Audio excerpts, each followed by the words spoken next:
All right, folks, good evening and welcome to Cannabis Science Pub, presented by OG Analytical and Oregon's Constant Gardener.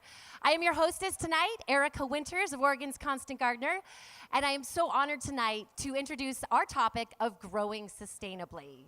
Thank you. As all of you know, since the passing of Measure 91, this industry has literally exploded.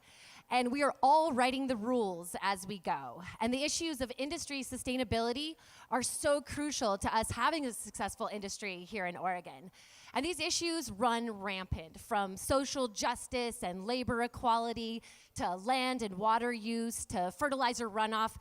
Industry sustainability is much, much too big of a topic to cover in one science pub. So tonight we're going to focus specifically on the horticultural aspects of growing sustainably. Now, for those of you who are new to Cannabis Science Pub, this is a free monthly event that occurs every last Tuesday here at Cosmic Pizza. And your co-presenters are OG Analytical and Oregon's Constant Gardener. Now, just about a year ago, thank you. Just about a year ago, Bethany gave birth to this incredible idea to create a platform here locally in our community so that we could discuss these very issues that are heart of this growing industry. Constant Gardener was invited to jump on board month one. I spoke as a presenter, and we started the trivia portion. And about 2 months ago, Bethany offered us the microphone to give me the hostess duties and to co-present this event. And again, I couldn't be more thrilled for being a part of this. Thank you, Bethany. So every night we start out with some introductions, a couple of announcements, and then we'll dive into our trivia portion of the night. And then we'll roll right into our speaker selection, and we will end the night with an hour of networking at the end for all of those of you who have driven quite some distance to get a chance to meet and greet. Real quick, let's meet our presenters. So OG Analytical is a quality assurance lab based here in Eugene, and they specialize in cannabis testing. And I've been working with Bethany for just about 2 years now, and the amount of information they've poured, not just into our community, but nationwide, has literally raised the bar for cannabis safety in our state and beyond. They were the first lab in the nation to identify the ivermectin contamination in the Guardian product, and the first lab in the nation to find the bifenthrin products in the Attain bombs and put that all out into our ear. And the goal of all of this is to bridge that gap between the know and the desire to know. And as a garden shop, making recommendations daily to growers, to pair that gap with what's going on the testing end has given us so much information moving forward. And Bethany is currently working towards ORLAP accreditation and OLCC licensing, and they've been locally owned and operated since March of 2014. And they've been receiving some pretty amazing distinctions. They've repeatedly been awarded a national top-tier rating in cannabinoid potency testing. And if you want to check that out, go to the emeraldtest.com to see about the spring 2016 Emerald Proficiency Test. And in all of her work, she's learning a lot of information, and the goal, again, is to bring that to the community. And being able to hold her hand through this process has been incredible. Again, my name is Erika Winters. I'm the Community Outreach Director and Lead Garden Consultant for Oregon's Constant Gardener. We're a garden retail store, and we have locations in both Springfield and Eugene, and we're very proud to say that we specialize in organics. And we've also been locally owned and operated since 2007. And 3 years ago, I launched the community outreach program under a more formal heading. And that means I get to do amazing things like stand up on stage and talk to you guys. And I get to work with local school gardens and give in-kind donations of soil and nutrients and give free consultations. My goal is to build bridges in our community, and it's been such an honor to have that opportunity. And we couldn't do Science Pub if it weren't for the generous donations from our monthly sponsors. I want to give a big, big shout out this month to the Herbal Connection, one of my favorite dispensaries off of River Avenue, off of River Road. Great staff, great selection, incredible flowers. And I want to give a shout out to one of my top favorite gardeners in town, Head Stash Horticulture. Thank you so much for the work that you bring to our community. And again, if it weren't for their support, we couldn't bring this event to you for free. So many, many thanks. Lastly, we want feedback on this event. This event is for you, by you, and we want to make sure that we're incorporating all of the ideas for topics, presentations, or trivia questions that you may have. So reach out to Bethany or myself. We'll have a contact slide up here at the end. And please fill out an evaluation form at the OG Analytical booth. Bethany is holding one up for you there. That's a great place to put down your ideas. We do read them, and your input is crucial to this event. Just to go over our agenda real quick here, we're going to dive into trivia in a moment, and then I'll invite the Emerald Trade Alliance on stage for a brief legislative update. Then we'll go into our educational presentations tonight. I'm very excited to introduce those guest speakers. We've got Matthew Slaughter down from Corvallis from Earth Fort, who will be talking a little bit about their soil science remediation programs and products. And then we've invited Chris Morris from Northwest Beneficials, also making quite a jaunt from Eastern Oregon to be here tonight. And he'll be talking a little bit about the cast of characters, the beneficial insects that keep this industry growing sustainably. And then rounding the bases, we'll hear from Jim Fulmer of Demeter Biodynamic, and we'll hear a little bit about biodynamic farming principles and different techniques you can incorporate into your garden. We'll also hear a little bit about the Demeter certified program. Without further ado, let's dive into trivia. First question, who is one of the originators? Excuse me, let me back up. I've got prizes for you guys tonight. I've got some really, really good prizes. So I've got a collab prize. Fox, if you'll hold one up at the Constant Gardener booth. So I've got a product called SLF 100. Has anybody heard of or used SLF 100 in the audience? All right, so that's what you're working to win tonight. So I've got 4-ounce bottles of SLF 100. It's an enzyme formula that helps break down salts, and it also has beneficial bacteria. One is Bacillus thuringiensis israeliensis. I love saying that. And it targets soft-bodied soil-dwelling pests. And there's also a phosphorus solubilizer in that product as well. So it's a really great sample and a great way to remediate soils, prevent rot like pythium, and really, really encourage a healthy root system. So our winners tonight are going to get a 4-ounce bottle of that wrapped up in an Oregon's Constant Gardener koozie with an OCG lighter and a coupon for 15% off your next invoice when you come see us. Thank you so much, Fox. And if you are a winner, please come to the Constant Gardener booth to win your prize. All right, back on track. So who is one of the originators of biodynamic farming, and name one of the major certifiers of this type of agricultural practice? So I'm looking for 2 answers here. Allison? And I do have a microphone right behind you. Oh, you startled me. Rudolf Steiner is one of the originators of biodynamic farming. And Demeter is the certification association for biodynamics. Absolutely. Please claim your prize. So the answers there. Jumping right into a great start. Thanks. Rudolf Steiner was the originator of biodynamic farming practices, and in the 1830s, I believe, he started releasing some of his findings. And yes, Demeter Biodynamic Certified is that certifying agency. Thank you so much.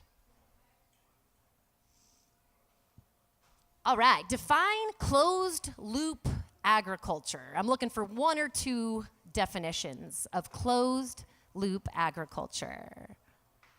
I've got a hand in the plaid, and the microphone's coming your way. It's basically self-contained. Everything is reused throughout the process.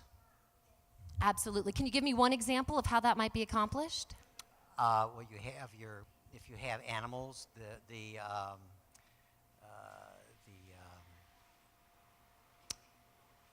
all the excrement can be recycled and reused and put back down on the land, etc.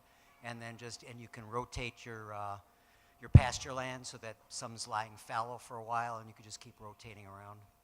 Absolutely, absolutely. You are a winner. Thank you so much. That's exactly what I was looking for.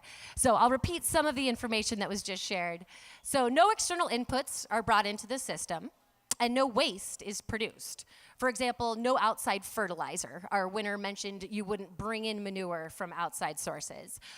Water, livestock feed, and so on. Additionally, no disposal or landfill is generated. Everything gets repurposed back into the farm. Please claim your prize, and thank you so much. All right, question number 3. Give 2 examples of how cannabis fan leaves, stems, and other foliage may be repurposed and used sustainably in the garden. I got a hand and a beanie in the back. all material from the plants can actually be repurposed in compost or in a ferment. Compost and ferment are two of the answers. Thank you so much. Please go to the Constant Gardener booth to win your prize. So yeah, those are two excellent examples. There's a lot of different ways we can reincorporate the leaves rather than just discarding them and sending them off to landfill. So compost and mulch were two ways in which they can be used. The gentleman who won also mentioned plant ferments. You can also raw juice your leaves and get the immediate benefits of clean, raw cannabis leaves with high CBD content. So again, nothing is wasted and everything is returned to the land. All right, this is a tough one. I am looking for Latin here. So, name one predatory mite a gardener could use to fight broad and russet mites. And you can give me genus or species if it's relevant, but I am looking for Latin. Hand in the back. Swirsky mites? Yes, that's actually first on my list. Amblysia swirsky, absolutely. Please claim your prize. And I got a long list for you guys that I've been researching over the last 2 years. So, Amblysia swirsky is definitely my premier recommendation for broad mite control. The subspecies Andersoni has also shown itself to be very effective. Neosalus californicus, Neosalus cucumeris have also been very effective. And at our shop, I recommend a combination of Swirsky mites with cucumeris.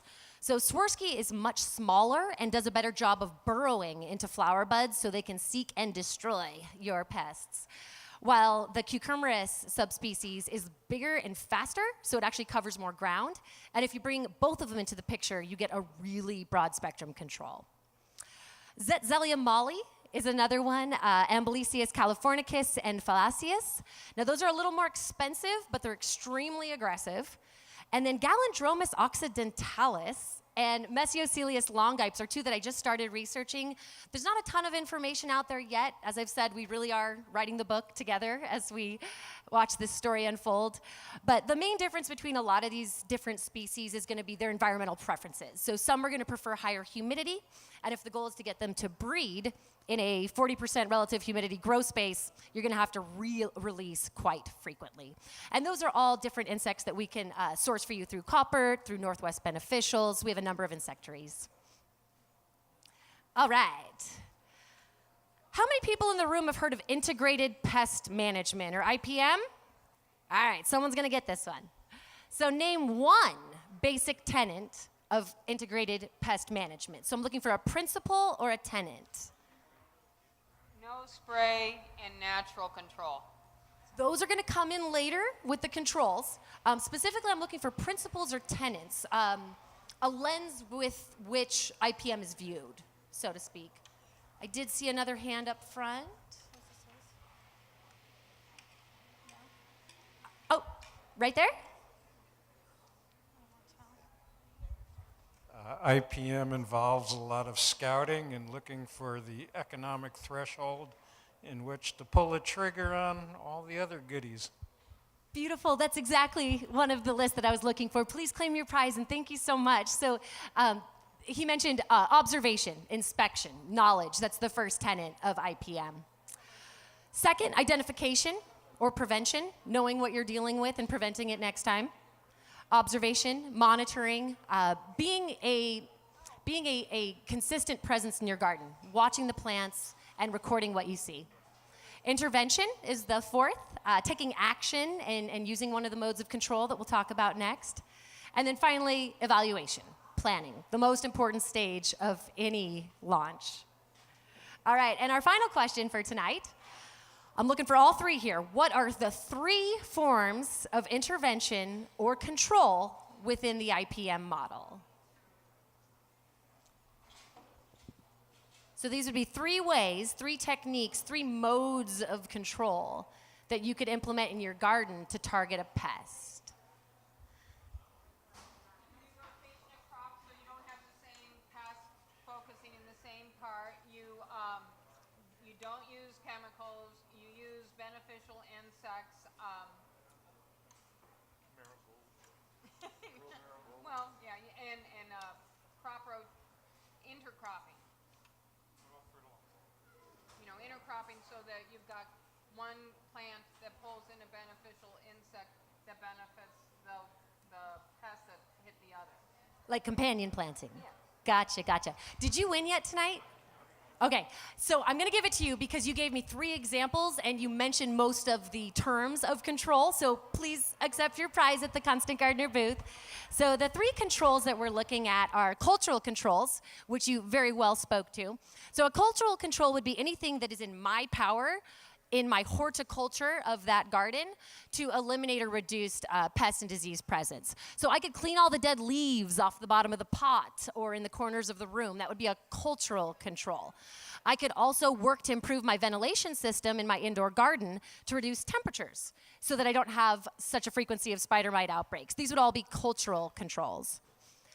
Second was mentioned biological controls. So this would be introducing predatory insects or microbes, beneficials, to help control pests. So the Swirsky mite that was mentioned earlier in the back, that would be an example of a biological control. I'll give you one more.